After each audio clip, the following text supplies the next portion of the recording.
Hello and welcome to another episode of Unauthorized Disclosure. I'm one of your hosts, Rania, Khalek, and I'm joined by the show's other host, Kevin Gosztola. Hello, Kevin. Hey.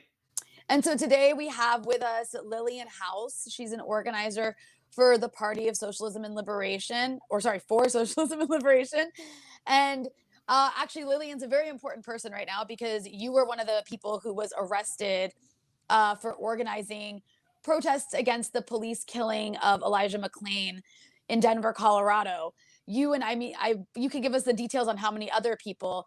But this is a pretty serious case because you guys are facing some crazy charges that could add up to like decades in prison. One of which is attempting to kidnap an officer because you organized protests around the police precinct. So why don't you tell us how many of you were arrested? Why were you arrested? What are the charges you're facing? And we can go from there. Yeah, so almost a month ago now, on September 17th, multiple police agencies in the Denver area collaborated on a coordinated raid that picked up several organizers in the area, all who had been involved, either participating or leading in these protests for justice for Elijah McClain. And there were three of us who then were subsequently held for 8 days illegally in jail without being, sentenced, and we were denied our right to see a judge. The three of us were myself, Eliza Lucero, and Joel Northam, all of the Party for Socialism and Liberation, and all, playing a leading role in these protests.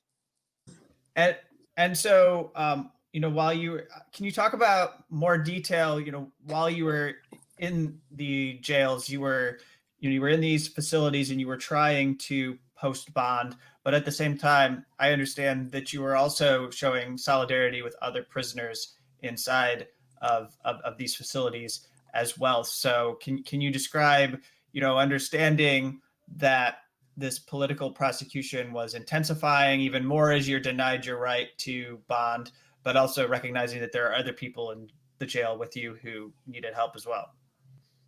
Yeah, well, from the very beginning, it was very clear that this was a political punitive attack on us. Just the way that the arrests were carried out very publicly, and involving, really intense arrests. I was picked up in my neighborhood.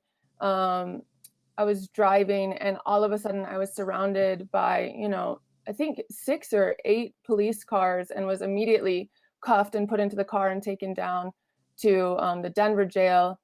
My comrade Joel actually had an MRAB come to his apartment and had multiple SWAT teams come to his door and basically threatened to break it down, refusing to show a warrant until he gave himself over, out of genuine concern that they might bust in and, possibly kill him. The other arrests were carried out in similar ways. And then when we got to the jail, it became clear that they picked us up in Denver County, which is not where our charges were, so that they could hold us for longer, prolonging the process because we weren't being transferred. And so in the Denver City Jail, we were held under COVID conditions, which, already we know the conditions in these jails are, just truly abysmal. But during COVID, it's really become an excuse to treat the inmates with even more inhumanity and deny them even more, basic human dignities. So, all of the prisoners in the women's unit that we were in were under 23-hour plus lockdown every day. The food has also, which is already bad, has been downgraded during coronavirus. And there's just a basic lack of sanitation. There are communal phones that are being shared with, inmates who are exposed to the coronavirus, with inmates who, have been tested negative. But I do think the thing that's most, tortuous truly is just the deprivation from human interaction of being in this 14/7 cell for more than 23 hours a day. You generally get 40 minutes out of your cell to do everything you need to do. And there are women in there who have 90 days or even years long sentences. And I cannot even imagine, what that would do to your mental state, having such a prolonged experience with that kind of deprivation. So yeah, it was really important to us, recognizing that every day that we were in there, wondering, how it was possible that they were continuing to hold us, was so incredibly long and difficult. It's really important to us to talk about the conditions that are happening, on a daily basis in these jails, which are just all around in the middle of our city, where hundreds and thousands of people are experiencing this horrid COVID deprivation, every single day. That sounds so frightening. I can't imagine experiencing that for a day, let alone 8 days, let alone 90 days to years, like you mentioned. That sounds completely horrifying. I'm wondering, like, can you talk a little bit about the charges that you guys are facing, and what it is you're being punished for? Yeah. So we have been hit with a pretty incredible load of charges. It's become clear, through this process that the Aurora police have been surveilling us for months, ever since we began leading these protests that have, called attention to their criminality and the impunity that their officers have, even when they kill, innocent people in our community. So I myself have 24 charges in total across 2 counties, and 12 of them are felonies. And yeah, the most bizarre one that, the 3 of us who were jailed have, so me, Eliza, and Joel, are all charged with first-degree felony kidnapping. And yes, this is related to a protest that was simply outside a police station. It's just completely absurd. And, there are several of us organizers who have, over a dozen charges that we have to, that we're working to defeat. But this is clearly a retaliatory attack. These charges were issued by the very district attorneys that we've been, shedding light on this entire summer. The attack was particularly spearheaded by District Attorney Dave Young, who is the DA who decided that Elijah McClain's killers should walk in completely free. They were not even fired from their jobs. So, I mean, what's obvious is that what we are really being punished for is not any crimes that we've committed. I think that's completely clear from, just the ridiculousness of the charges, the load of the charges, that these are related to peaceful community-based protests. It's not about criminal activity. What it's about is that this summer we've been leading a movement that has been a sustained campaign that's put truly unprecedented public attention on this Aurora police force, on this Aurora DA, who, are used to getting away with just extreme brutality without much, repercussions. And through the summer, they've had international attention. Dave Young's office has been flooded with emails and calls and, people demanding that he charge Elijah McClain's killers. And what's really clear is they just want this to stop. And so that's why they went after the leaders of this movement. I did it again. I apologize. Can you tell us, I have a couple questions as we wrap up here. I know that it was mentioned that you were facing verbal abuse while you were in the prison. So how aware were you that the guards knew what you were in for and that you were the protesters or you were organizers who were standing up for justice for Elijah McClain? And then maybe after addressing that, you could go into, just so we're clear before we wrap, I want to make sure everyone knows who was Elijah McClain, and that way people can be clear on why there needs to still be this fight for justice. Yeah, absolutely. So yeah, when we were in jail, it became increasingly clear that, you know, we were being treated in a particular way because of who we are to these police officers. I think the most stark indication of this was the fact that we were held for so long without being transferred. It's extremely uncommon for anybody who has not been sentenced to be held for more than 2 days. Like, that is really the legal limit. And yet I was picked up on a Thursday morning. I was held all the way, immediately when I came in, officers were telling me they weren't going to transfer me until Monday. But then Monday came and went, and then Tuesday came and went, and then Wednesday we finally were transferred in the afternoon. And I think that is because there was such a pressure campaign outside, asking how they can defend holding, these inmates who hadn't been charged with anything and denying them the right to see a judge during coronavirus conditions for such a long period. So that was extremely uncommon and illegal, what they did with, the period that we were held.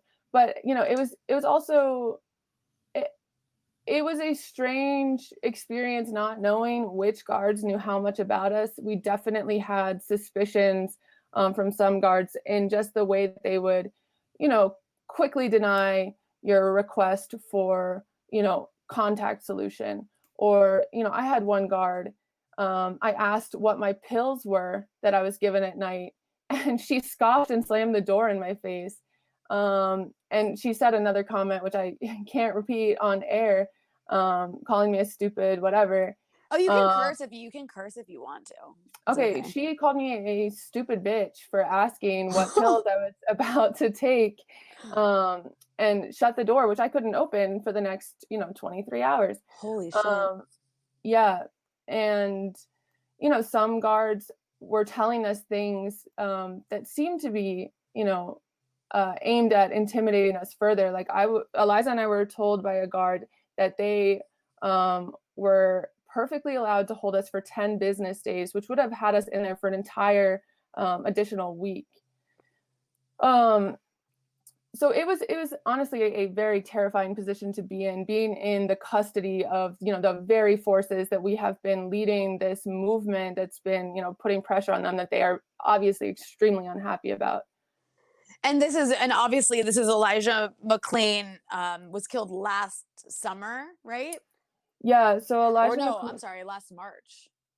Elijah McClain was murdered in August of 2019. Summer. Okay. Yeah. Do you want me to talk about that? Yeah. Would you just give everybody a rundown of what happened with him? Yeah. So this was back before coronavirus, but Elijah McClain typically wore a mask when he was outside because he was anemic and, to keep his blood circulation going. And he was walking in his own neighborhood, returning from the convenience store. He had a mask on. Somebody called the cops, saying that there was somebody suspicious, and they explicitly said he does not appear dangerous whatsoever. And so Aurora police rolled up on him, and within moments, the three officers who were present were physically on him. He had, said, "Oh, I'm not doing anything wrong," and just verbally was like, "What's going on?" And they responded by, choking him out, and then having these three grown men kneel on top of him. He was, I believe, 140 pounds, and these were three full-grown Aurora police officers. And they knelt on him as he was crying and begging for his life for about 15 minutes. They even threatened to bring in police dogs to attack him. And, they had him fully restrained, and they still were unsatisfied with, how controlled he was, how dominated he was. And they called in paramedics to administer what what turned out to be a lethal dose of ketamine, which is a horse tranquilizer, to him. And they later said that he had achieved superhuman strength in while he was in their custody. Obviously this racist BS, excuse for administering ketamine to an already restrained small person. It was a dose for someone double his body size. And so Elijah McClain suffered multiple cardiac arrests, and that ended his life. And all of this is on video. It's very blatant what happened. He was not suspected of a crime. He had not committed a crime. He was not armed. He was not threatening the police officers. And his murder is just right in front of our eyes. And yet the district attorney has declined to press not a single charge against these officers. And they've been allowed to remain on the job and continue to walk around in our neighborhood, armed and, with the ability to pull over other, young people. And we don't know if they would survive that encounter. Just for clarity, one of the officers was subsequently fired, but it was for a different offense. I do have to wonder, has there been any conversation? I've thought about this a couple times about why why paramedics would do that, like administer such a lethal dose to somebody who's clearly smaller, just because police told them to. I mean, I think that these, forces are just really cavalier about human life, and particularly, Black people who are in their custody, who they perceive as, like I said, supernaturally dangerous. Mm-hmm. I mean, I think that the paramedics here were acting under the direction of the Aurora police, and they just are, completely irresponsible with the human life that, happens to get stuck under, their care. Yeah. Also, when police tell people to do something, they assume the police are like, people have an idea of the police being like these authority figures they have to listen to, but it's a disgusting story. Sorry, Kevin. And I just want to add here, we don't have to go very far into the issue, but just that more and more law enforcement are using this drug, ketamine, as a way to sedate people against their will. They have no idea about the health of people as they're giving them this drug, but it's mostly a new thing. It's not something that had commonly been done. And, I suppose we could guess that this is their answer to not using a taser or maybe not hitting people brutally with a baton, that now they're going to drug people against their will. Right. I mean, there's definitely a struggle underway to, eliminate the use of ketamine by police departments who obviously have no business using such a powerful and dangerous drug. Yeah. So in the meantime, can you give us an idea of is there something people can do to support your case? To be in solidarity with you? Are you receiving support from others who support these protests? Yeah, absolutely. I mean, the support right now means everything. This is going to be probably a very long battle to defeat these charges, a costly battle, and something that we really need public support behind us to pressure the DAs. So it's District Attorney Dave Young and George Brockler, who have hit us with these charges. We really need people to help get the pressure up on them, exposing what a absurd attack this is, and also the clear conflict of interest here for them having any business charging the people who have been challenging their criminality. So if people can go to pslweb.org/drop-the-charges, you can sign a petition, adding your voice in support of these demands. And you can also donate to our political and legal fund, that's collected for the arrested organizers at pslweb.org/donate4 Denver, or Venmo us at donate4 Denver. The support that we've been receiving is just incredible, and really gives us the courage to continue, standing up to the police here, even as we're under attack. Well, thank you. Yeah, thank you so much for coming on and breaking all that down for us. And we wish you the best of luck. And hopefully we can have you guys back on for some sort of update, and it'll be in a positive direction. Yeah, Thank I you for hope all the so work too. you guys have. Thank you for all the work you guys have done to keep the spotlight on this case and on the abuses by this particular police department. Yeah, thank you so much for having me.